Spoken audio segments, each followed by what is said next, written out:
सबको स्वागत है सुनील आर्ट्स क्लासेस चैनल पर। आपको हम एक संस्कृत के वीडियो लेके आया हूँ जिसमें लगभग 50 सेट के ये क्वेश्चन का सेट है जो एग्जाम के लिए काफ़ी महत्वपूर्ण है। चलिए देखते हैं, इसका सॉल्यूशन करेंगे। पहले आप इसका सेट लगाने की कोशिश कीजिएगा, उसके बाद हम इसका अपना डिफिनीशन बताएंगे पूरा। चलिए इसमें जो है आपको पहला क्वेश्चन है कि पटना कहाँ बसा हुआ है।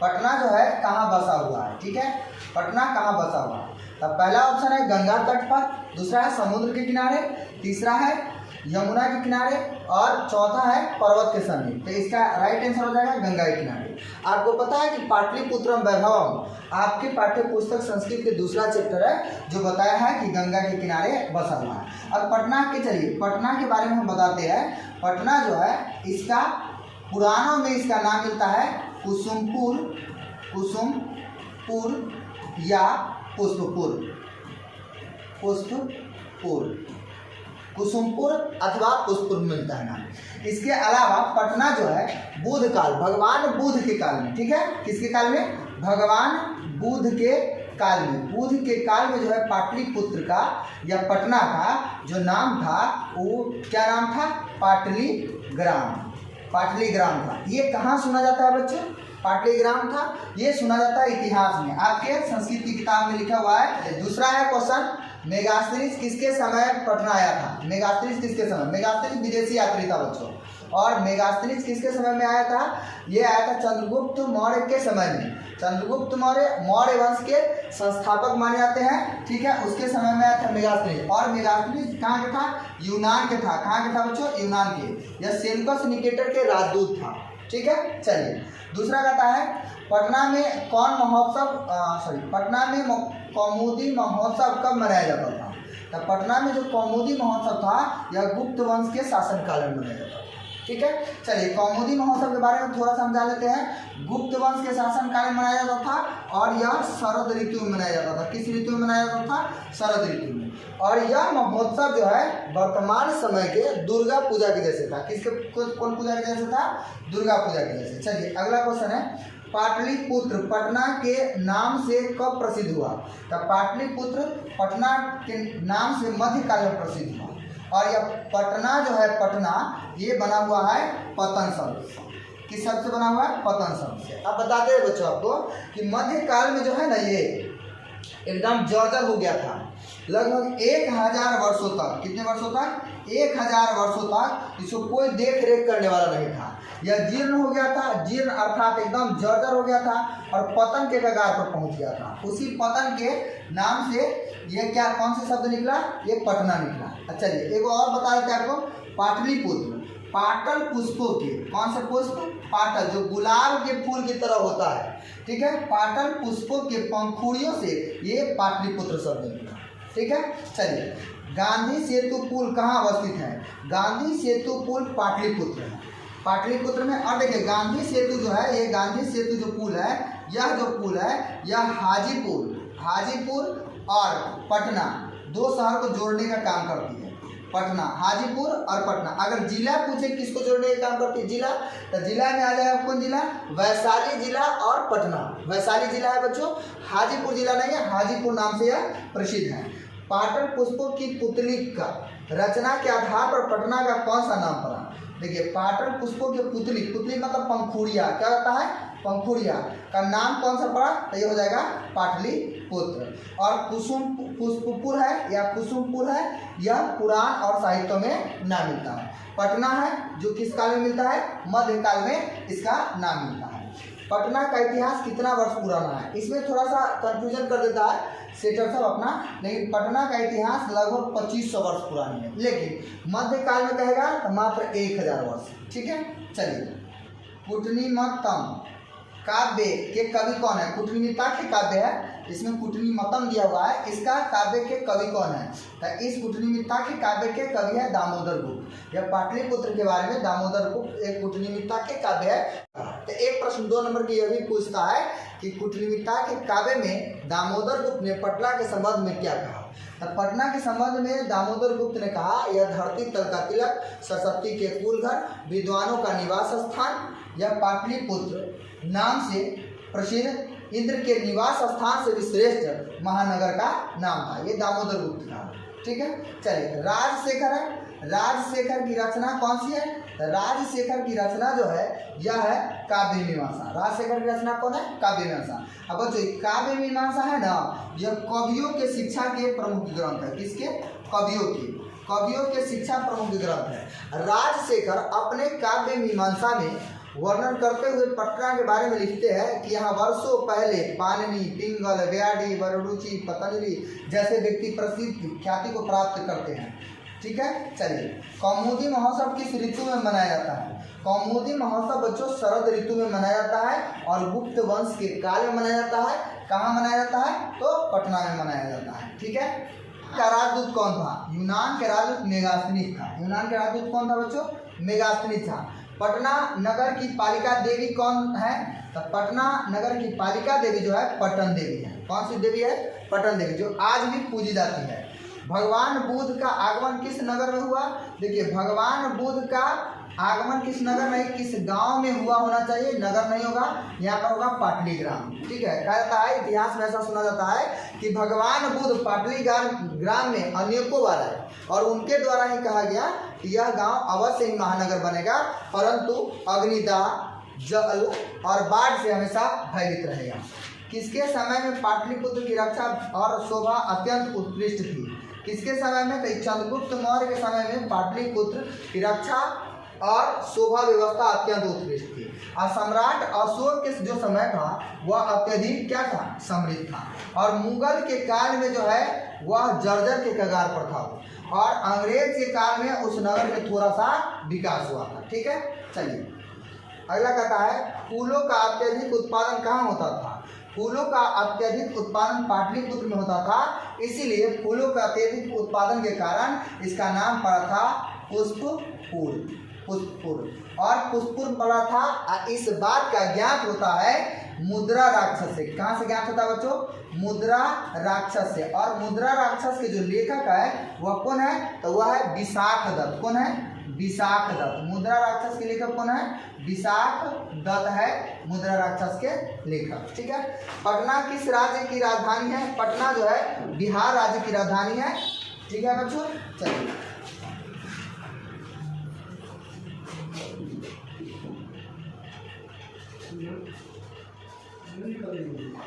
पटना के उत्तर दिशा में कौन नदी बहती है? पटना के उत्तर दिशा में गंगा नदी बहती है। ठीक है, एशिया का सबसे बड़ा पुल किस नदी पर है? एशिया का सबसे बड़ा पुल गंगा नदी पर है, जो महात्मा गांधी सेतु है।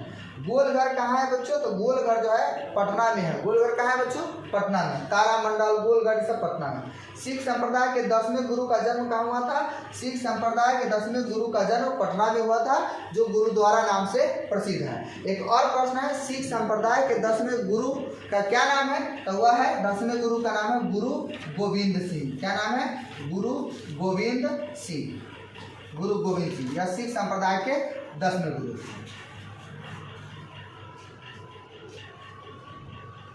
चलिए बच्चों 21 नंबर क्वेश्चन है कि वीरेश्वर कौन था? वीरेश्वर कौन था? वीरेश्वर जो है मिथिला का मंत्री था। ध्यान दीजिए, राजा नहीं होगा, मिथिला का मंत्री। ठीक है, ये अलस कथा पाठ का है, समझे। वीरेश्वर कौन था? तो मिथिला का मंत्री था। ठीक है, अलसला में आग क्यों लगाई गई? अलसला में आग क्यों लगाई गई? तो ये कहता है, पहला ऑप्शन कहता है आलसियों को भगाने के लिए, दूसरा ऑप्शन कहता है आलसियों की परीक्षा लेने के लिए, तीसरा कहता है अलसला की संपत्ति हड़पने के लिए। इनमें से किसी के लिए नहीं। तो ये हो जाएगा आलसियों के परीक्षा लेने के लिए। चलिए यहाँ से और प्रश्न हो जाएगा कि अलसला में आग किसने लगाया?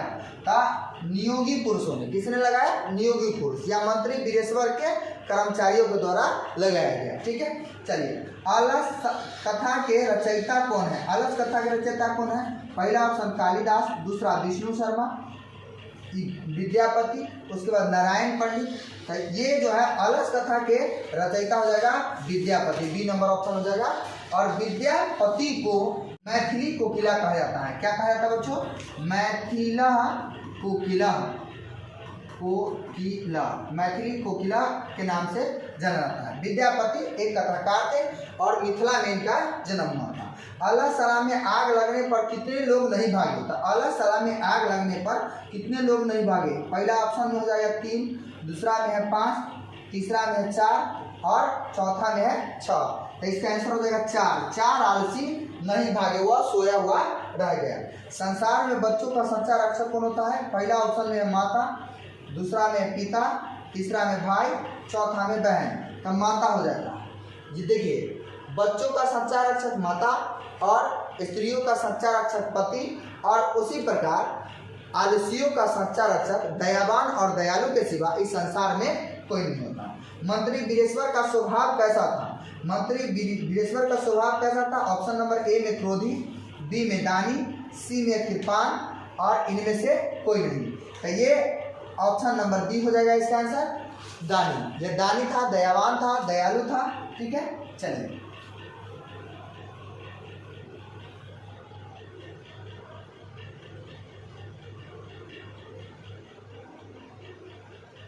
आइए बच्चों, आलसियों के सुख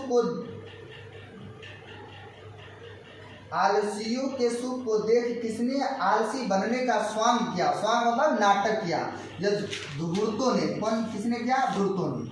आग कहाँ लगाएगी? आलाशाला में, अश्वशाला में, गजशाला में, दरबारियों के घर में। तो हो जाएगा आलाशाला में। ठीक है। प्रतिदिन आलसियों को कौन भोजन देता था? प्रतिदिन आलसियों को भोजन कौन देता था? ए नंबर में मिथिला का राजा, बी नंबर में मिथिला का राजकुमार, सी नंबर में मिथिला के मंत्री वीरेश्वर, इनमें से कोई नहीं। एक राइट आंसर हो जाएगा सी नंबर, मिथिला का मंत्री वीरेश्वर। ठीक है, राजा नहीं था, वो मंत्री था। तीसरे आलसी ने क्या कहा? कोई ऐसा धार्मिक नहीं है जो भीगे हुए वस्त्र और या चटाई से ढक दे। ए नंबर ऑप्शन। यहाँ से भाग चलो, किसी ने घर में आग लगा दी है। B number option. C number में है आग की गर्मी से ठंड नहीं लग रही है। सी नंबर। डी में से इनमें से कोई नहीं। इसका राइट आंसर हो जाएगा ए नंबर, कोई ऐसा धार्मिक नहीं है जो इस समय भीगे हुए वस्त्र या चटाई से हमें ढक दे। देखिए, पहला कहा अहो कथमयम कोलाहल, यह कैसा कोलाहल है। दूसरा कहा यदस्मिन् गृहे अग्निर्लग्नो अस्ति। दूसरा कहता है इस घर में क्या लगा है? आग लगा। तीसरा कहता है को अपनी धार्मिको नास्ति, कि कोई भी ऐसा धार्मिक व्यक्ति नहीं है जो हमें भीगे हुए चटाई या वस्त्र से ढक दे। और चौथा कहता है वचाला कति वचनानी, अरे क्या बोलते हो, कितना बोलते हो, क्या तुम लोग इस समय चुपचाप नहीं रह सकते? याज्ञवल्क्य ने आत्म तत्व की शिक्षा किसे देते हैं? A number option Maitreyi, B number Gargi, C number Sulabha, D number Rambhadrama. तो ए नंबर हो जाएगा मैत्रेयी। याज्ञवल्क्य ने मैत्रेयी को आत्म तत्व की शिक्षा देते हैं। और मैत्रेयी याज्ञवल्क्य की पत्नी थी। और मैत्रेयी का, इस मैत्रेयी का वर्णन मिलता है आपको बृहद अरण्यक उपनिषद में। कहाँ मिलता है बच्चों? बृहद अरण्यक उपनिषद में। बृहद अरण्यक उपनिषद में मैत्रेयी का वर्णन मिलता है। ठीक है। और गार्गी है, गार्गी वाचकन्वी इसका पूरा नाम था। और यह गार्गी वाचकन्वी जो है, इसका यह जो है यह जनक के सभा में शास्त्र से कुशल लेखिका थी। ठीक है। सुलभा का वर्णन वेदांत दर्शन, वेदांत के अनुशीलन में और महाभारत में भी सुलभा का वर्णन मिलता है। रामभद्रमा दक्षिण भारत की लेखिका अपने नाम से प्रसिद्ध है। चलिए